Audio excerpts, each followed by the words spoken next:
Wesh les gens, ça dit quoi là, sa mère? Aujourd'hui, je suis excité, sa grande tante. Pourquoi? Parce qu'en fait, je vais raconter ma story time préférée. La story time football encore, épisode 3 à Thetford. Ça va être une dinguerie, générique.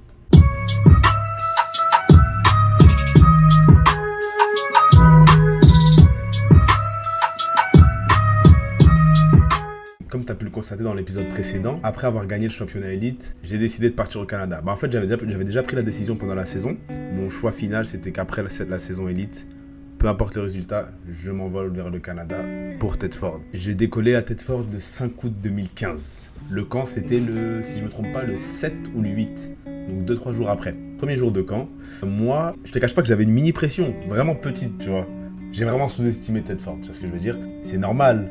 Vu les dires des gens, t'es obligé de sous-estimer, tu vois, quand tu connais pas Thetford, quand t'as pas goûté au bail, en fait, t'es obligé de sous-estimer parce qu'il y avait que des avis négatifs de tout le monde, de tous ceux qui étaient autour, tu sais, les gens de ton entourage qui sont pas allés justement, les coachs qui ont entendu des choses sur ça, c'est parce qu'en fait les gens n'arrivent pas à donner une bonne image en fait, de ce programme, tu vois ce que je veux dire? Et en fait, je pense ce qui a changé la chose, c'est quand nous on est arrivé, tu vois, et même la génération juste avant, parce qu'on a montré à quel point on pouvait faire quelque chose de gros avec ce programme. Je vais tout vous expliquer dans cette vidéo, vous allez voir.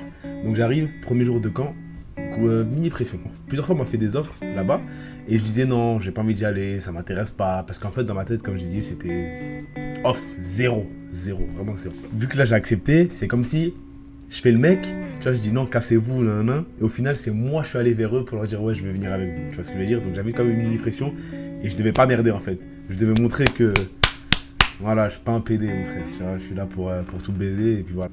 Ce qui est bien au Canada, c'est qu'il y a des camps de foot, tu vois.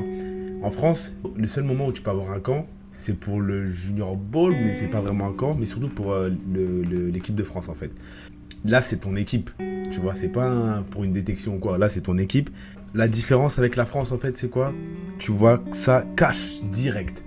C'est le nombre de joueurs qu'il y a aux entraînements. En France, on a tous l'habitude, premier jour d'entraînement, on est au moins 50. Une semaine après, 30.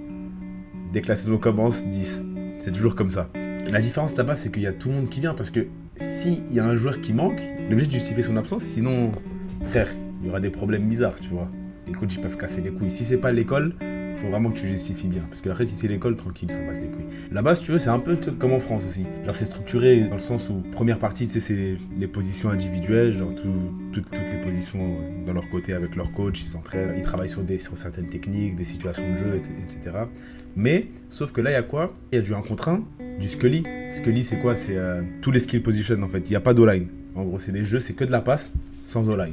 C'est tout. Après, il y a les special teams. Les special teams, là-bas, vraiment travaillés, très travaillés, parce que, en fait, au cégep, c'est le même système qu'en Amérique, dans le sens où c'est 4 downs. 4 downs, c'est le premier down, deuxième down, troisième down, quatrième down. Et en fait, on se prépare quand même pour l'université, parce que l'université, c'est 3 downs.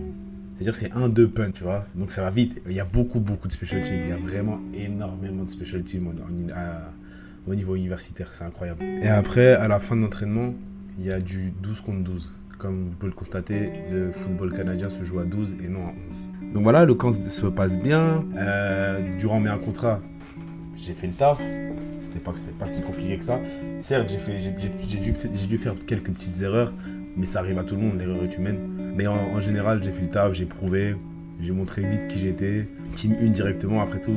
Sans faire le mec, si j'arrivais et que j'étais pas Team 1, je te cache pas que j'allais péter un plomb, frère. Ça allait pas être logique pour moi. Alors, moi, je suis arrivé, c'est pour tout baiser, pour être Team 1 ou rien, c'est tout. Les camps, je déteste. Moi, j'aime pas les camps. Je déteste ça, c'est de la merde.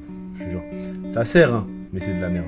Deuxième et dernier jour de camp, je savais que ça allait arriver. Parce qu'en fait, le problème, c'est quoi? J'ai cravé ça vite. Et on me l'avait dit de toute façon que c'est sûr qu'il y allait avoir des bagarres. Parce que les coachs adorent ça. Et j'ai cravé ça parce que c'est parti très vite. Le truc, c'est quoi? Moi, je suis le genre de mec, j'adore me battre. Surtout au match. Je vois quoi? Là, il y a une action qui se fait. Et je vois, il y a mon pote. Non, c'était un mec comme As. Juste un mec de ma défense. Il est en train de se battre avec un receveur. Et le receveur, c'est mon pote. Moi, je fais quoi? Je cavale. J'arrive, je mets une pêche dans le casque à mon pote en plus. Pas celui de ma défense, mais mon gars. Parce que c'est normal, frère. Attaque-défense. Moi, je dis l'attaque, frère. Mais c'était mon gars. Et après, je suis là, je me souviens, j'ai attrapé la grille d'un mec, je lui tire comme ça, tout ça. C'était fou, grosse bagarre, c'était le feu de ouf, c'était archi drôle. Je pense que c'est ça qu'ils attendaient. Maintenant, je me souviens qu'à ce camp-là, je me suis niqué l'aine. L'aine, c'est quoi? L'aine, c'est quoi? C'est ça, là. C'est un truc ici, là. Genre ici. Je me souviens plus comment, mais je m'étais niqué. J'essaie de soigner ça. La semaine juste après, on a un match de pré-saison contre les Condors, qui sont en division 2. Nous, on se dit quoi? Parfait, parce que ça va être un match test. On va voir ce qu'on vaut réellement. Vu que nous, on est en division 3, ils sont en division 2. Et ils étaient, je sais plus si ils étaient mauvais ou pas trop mal. Mais en tout cas, de ce que j'entendais, moi, de cette équipe, c'était une bonne équipe. Et j'entendais des gens comme mon frère qui me disaient qu'on allait se faire boire. Et en fait, comment ça se passe, les matchs de pré-saison là-bas? Bah, ça c'est ce qu'on a fait nous. Je sais pas si dans les autres équipes c'est pareil, mais si tu veux, on avait genre des indives en fait, juste avant. Comme au camp en fait, par position et que des 1 contre 1. Que des 1 contre 1 par position. Il y avait ça et à la fin il y avait le match. Mais le match sans special team, sans équipe spéciale. Attaque contre défense et ils essaient de driver, sans progression en fait. La défense, on fait le taf. Je crois qu'on s'est mangé juste un big play, mais ça a fini par un fumble, donc c'était calme. On a récupéré le ballon. On les a tapés, je sais plus combien, 21-0 je pense. On s'était mangé 0 TD. Et c'est ça, on a gagné et puis voilà. Maintenant on arrive, premier match de la saison, Rimouski, plus déter que jamais. Moi je me dis, c'est mon premier match au Canada, je suis obligé de tout niquer aujourd'hui.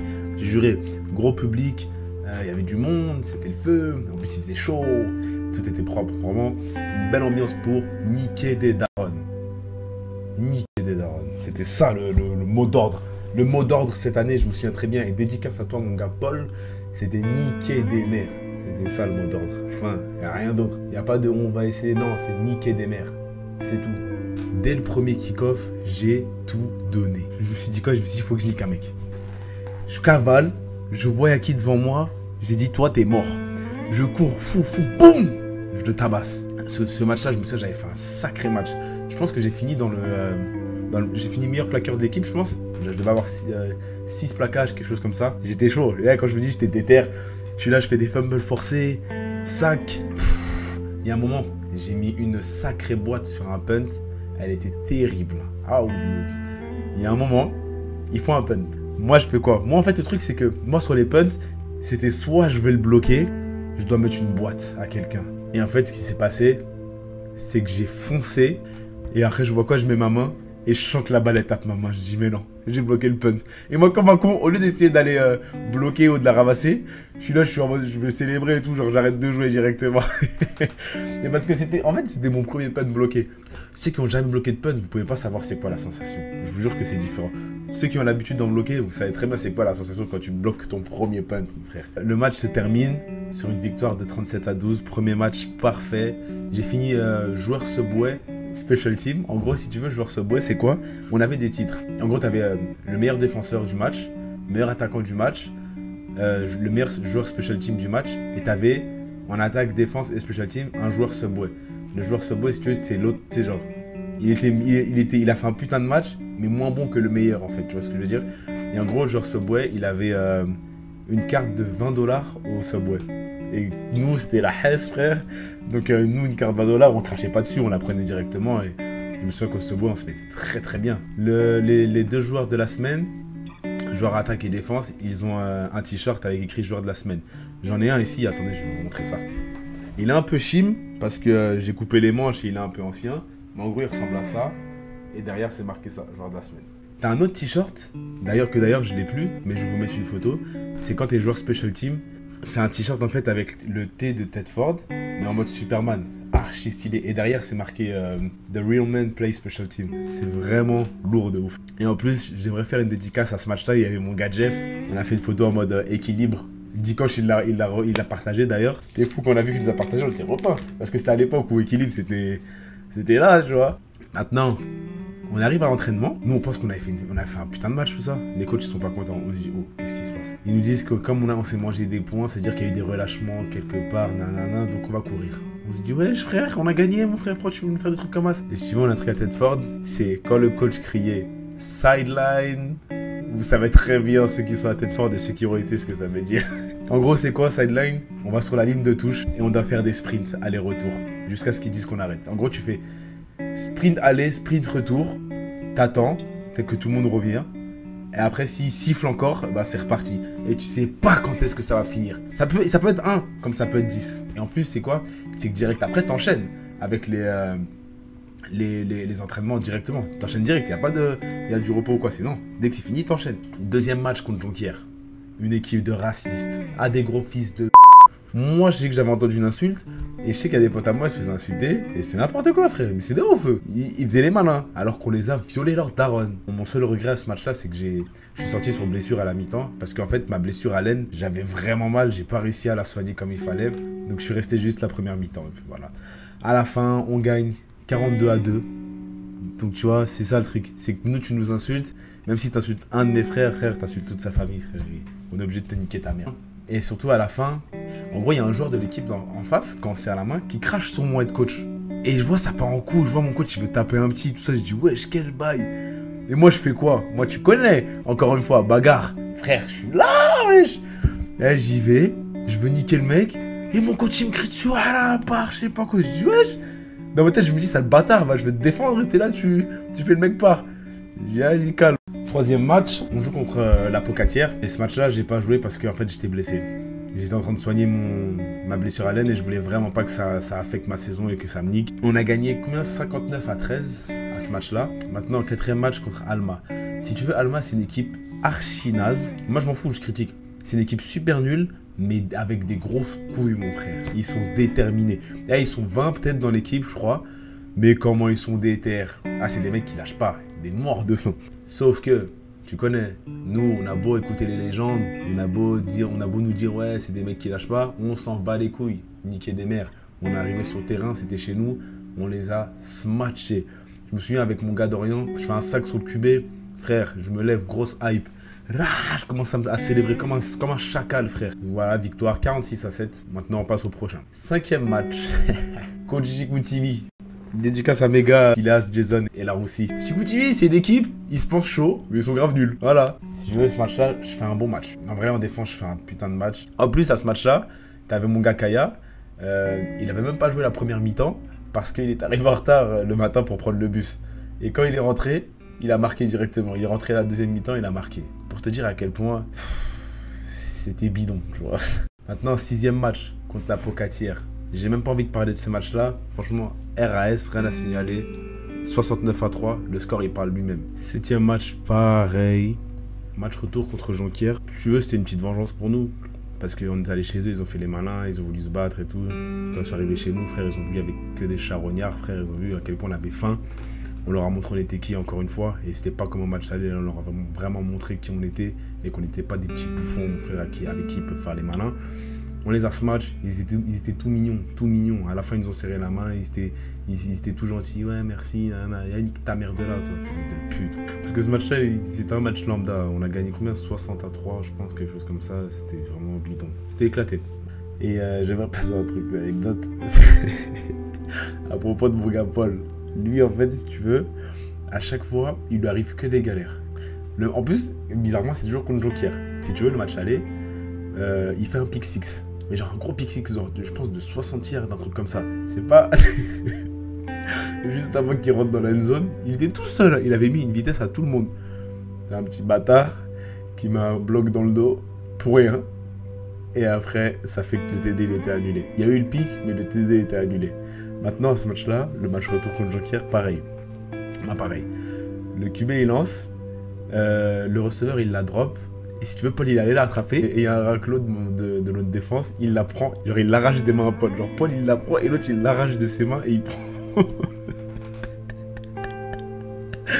Et ça, c'était vraiment sale. Parce que tu vois dans la vidéo que Paul, il est du père. Genre, il dit, ouais, qu'est-ce qui se passe? Et il avait le démon après. Il faisait que d'en parler. Je me souviens, il était blasé de ouf. Mais bref, c'était une petite anecdote. Maintenant, on passe au 8e et dernier match de la saison régulière. Match retour contre Rimouski. Je te cache pas qu'à ce match-là, j'étais pas déter. Je vais t'expliquer un truc. Il faisait froid quand on arrive là-bas. Il pleuvait un petit peu, tu sais, le pipi de chat, là, genre la petite pluie, tout ça, c'était dégueulasse. J'étais pas dans un bon mood, mon frère. Voilà, je voulais pas jouer, j'avais pas envie. Jusqu'à ce qu'on me dise quoi? On me dise, leur public, c'est que des racistes et ils traitent les joueurs de singes, tout ça, ils font des insultes de ouf. J'ai dit, hein? Pardon? Parce qu'ils ont dit, Harry, que leur tribune, c'est juste au-dessus de nous, genre. C'est-à-dire qu'ils peuvent nous lancer des trucs, nous insulter et tout. J'ai dit, ah bon, c'est comme ça. J'ai dit, ok. Et moi, tu me dis juste un truc comme ça, il y a un déclic et je deviens fou. Moi, j'aime pas ça. Et après, j'ai dit, vas-y, bah, moi, je vais provoquer, je vais faire quoi? Je vais écrire un truc sur mon t-shirt. J'ai pas écrit baisse les racistes ou quoi. J'avais un t-shirt blanc et j'avais marqué, vous êtes pas prêts. J'avais écrit ça, tu vois. Avec un petit smiley. C'était des barres de ouf. Frère, maintenant, je sais pas, j'ai une déterre de ouf. Gros déclic. J'ai fait pratiquement la moitié des plaquages de la défense. C'était abusé, j'étais partout. Tous mes gars ont bien joué. Mais moi, j'avais fait un putain de match, sa mère, en défense. Je vous jure, c'était abusé. J'étais sauvage. La sauvagerie était dans mon corps, c'était abusé. Au final, on a gagné 24-8. Parce que c'était un match serré quand même, mais bon. Bah, j'étais joueur défensif de la semaine. Mais je sais plus, en fait, ce match-là, je me souviens que j'étais joueur défensif, mais il y a d'autres matchs où je l'étais plusieurs fois.